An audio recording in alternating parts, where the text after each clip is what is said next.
اگر حضور پاک صلی اللہ علیہ وسلم کی 4 بیٹیاں تھیں تو مباہلے میں صرف سیدہ پاک ہی کیوں گئی؟ یہ چونکہ سوشل میڈیا ہے نا، تو ایسی باتیں لوگ پھیلانے کی کوشش کرتے ہیں، جبکہ ان کی جہالت آپ اس بات سے اندازہ لگائیں، یہ اصل ان کے اندر کا بغض ہے جو نکالنا چاہتے ہیں۔ اگر وہ ہوتی تو نبی پاک صلی اللہ علیہ وسلم ضرور انہیں بھی لے کے آتے، اصل یہ مطلب ہے اس کا۔ تو حضرت یہ بغض بھی کوئی بہت زیادہ اوپر لیول کا نہیں ہوگا کہ جو حضور کی شہزادیوں سے بغض ہے، اور یہ میں پوری ذمہ داری سے بیان کر رہا ہوں، اپنے تو اپنے، اگر میں ان کی کتابوں سے نہ نکال کے دکھاؤں تو میں ذمہ دار ہوں۔ بسم اللہ الرحمن الرحیم۔ مومنین کرام،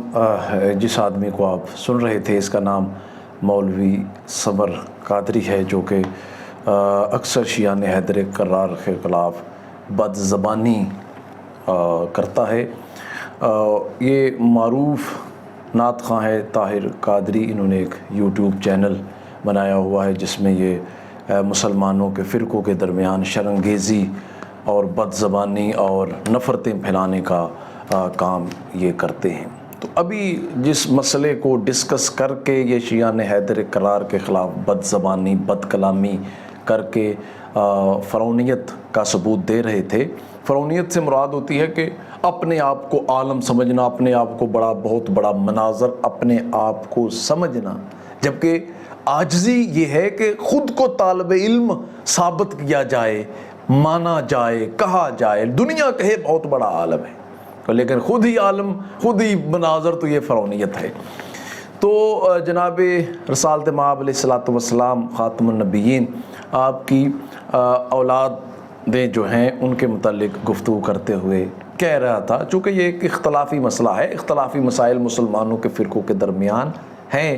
اہل حدیث، دیوبندی، شیعہ، سنی، بریلوی، یہ اختلافات ہیں، اس لیے تو یہ فرقے ہیں۔ تو اختلاف ہے کہ شیعان حیدر کرار حضور علیہ الصلوۃ والسلام کی ایک اکلوتی اولاد جناب فاطمۃ الزہرا کہتے ہیں، ان کا موقف ہے، ان کے قریب ثابت یہ ہے، اور دیگر کے نزدیک 4 اولادیں یا 5 ہیں، یہ ایک اختلافی مسئلہ ہے۔ اب اس نے جو بدتمیزی کی اس پہ تو میں بعد میں آتا ہوں۔ پہلے شیعہ موقف یہ ہے کہ یہ جو 3 بیٹیاں تھیں جن کے متعلق یہ گفتگو کر رہا تھا، وہ حضور علیہ الصلوۃ والسلام کی نہیں تھیں، بلکہ جناب خدیجۃ الکبریٰ سلام اللہ علیہا کی بانجیاں تھیں۔ حالہ جو کہ بہن تھی،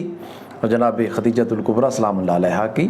ان کی بیٹیاں تھیں، اور جب ان کا میاں بھی فوت ہو گیا اور اس کے بعد حالہ بھی فوت ہوگی، پہلے حالہ کا شوہر فوت ہو گیا پھر حالہ فوت ہوگی، تو یہ جناب خدیجۃ الکبریٰ کی کفالت میں آ گئیں، اور عرب کے دستور کے مطابق وہ جناب خدیجہ کی بیٹیاں کہلائیں، اور جناب خدیجہ کی وجہ سے حضور علیہ الصلوۃ والسلام کی وہ بیٹیاں دستور عرب کے مطابق، نہ کہ یہ شیعہ موقف ہے نا، اختلاف ہے اس میں۔ مثلا وہ کہتے ہیں جی حضور علیہ الصلوۃ والسلام کی 25 سال کی عمر میں شادی ہوئی اور 5 سال اولادیں نہیں ہوئیں،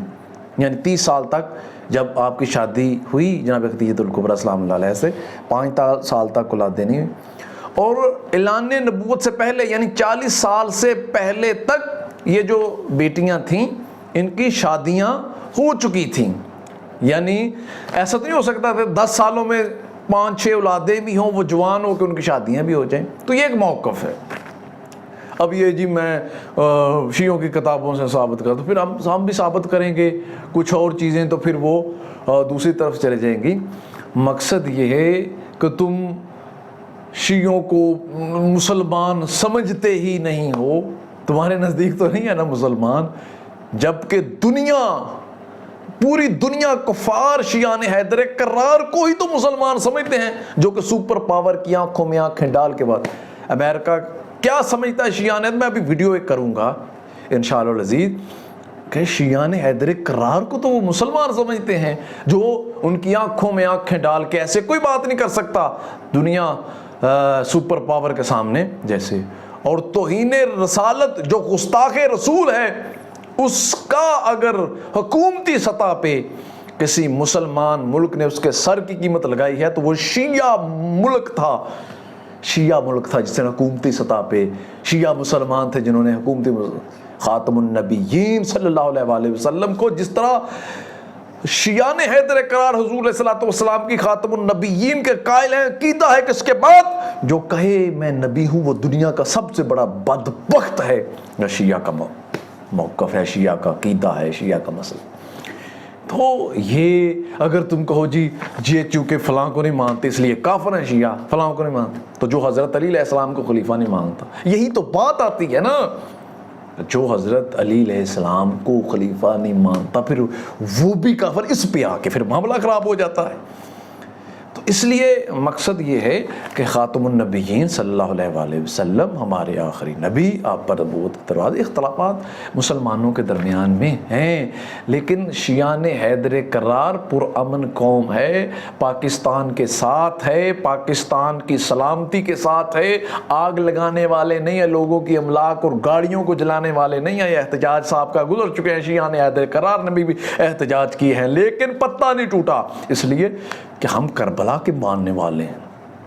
ہم صابرین کے ماننے والے ہیں, ہمارے آئمہ اہل بیت علیہم السلام نے. اس لیے تو ہم اپنے لاشیں رکھ کے سڑکوں پہ احتجاج, پرامن احتجاج ایسا کیا, دنیا مانی ہے پرامن احتجاج. گاڑیوں کو آگ نہیں لگائی, سڑکوں کو آگ نہیں جلایا, لوگوں کے املاک کو نہیں جلایا. لیکن یہ ہماری کمزوری نہیں ہے, میں بار بار ہماری کمزوری نہیں ہے, یہ اللہ تعالیٰ نے ہمیں ایسے مکتب, ایسی ہستیوں سے مربوط کر دیا ہے. لہٰذا یہ اداروں کو چاہیے کہ صرف شیعہ نے حیدر قرار کے جو خطیب ایسے ہیں ان کا سافٹ ویئر آپ اپڈیٹ کرتے ہیں, اور یہ بار بار میری تاریں چھیڑ دی ہیں, متکبر ہے, فرعونیت ہے, تو اس کا بھی اپڈیٹ ہونا چاہیے سافٹ ویئر, تاکہ میرا وطن پاکستان امن کا گہوارہ, اس کے امن کی یہ شرمگیزیاں, یہ مسلمانوں میں نفرتیں, تو اس طرح سے نفرتیں نہیں پھیلانی چاہیے. ہمیں آپس میں امن کے ساتھ آپس میں رہنا چاہیے, اور وطن عزیز کی سلامتی ماننی چاہیے. اللہ تعالیٰ تمام مکاتب کے متدین علماء کرام کو جو ہے وہ سلامت رکھے, اور وطن عزیز پاکستان کو سلامت رکھے.